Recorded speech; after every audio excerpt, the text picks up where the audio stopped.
Chers amis auditeurs, bonjour. Depuis quelque temps, les réseaux sociaux s'enflamment pour des événements qualifiés de racistes ou encore discriminatoires.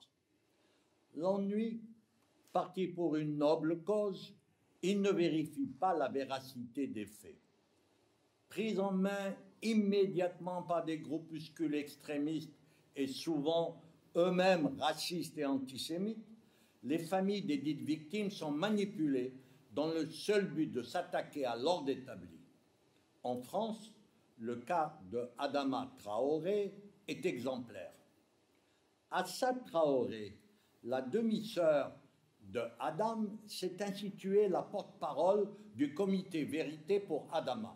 Elle recherche une vérité pour laquelle les juges ont tranché par un non-lieu.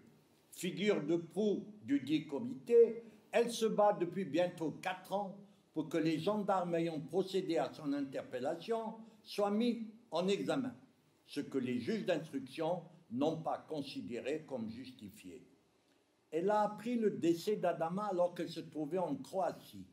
En tant qu'éducatrice spécialisée, elle encadrait avec une collègue un groupe de 7 adolescents en voyage à Rabat, une station balnéaire de la côte adriatique. Une semaine de vacances offerte à des jeunes défavorisés, ce qui cadre mal, bien sûr, avec le discours martelé par le comité Adama sur les populations racisées, abandonnées, persécutées des cités. Manipulée, elle passe sous silence le nom de son employeur qui, magnanime, accepte une absence pour maladie qui dure depuis le décès de son demi-frère. Le nom de l'employeur, d'Assad Traoré, cadre mal avec son discours. Il s'agit de l'œuvre de protection des enfants juifs, l'OPEJ, créée en 1945.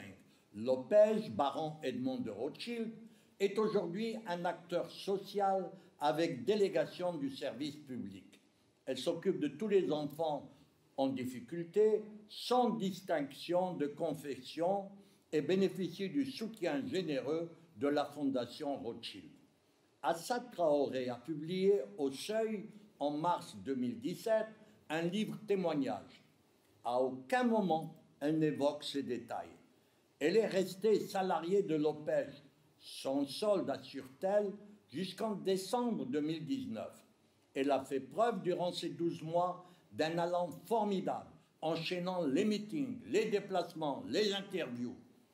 Tout ceci est-il bien conforme avec le repos que suppose un arrêt maladie?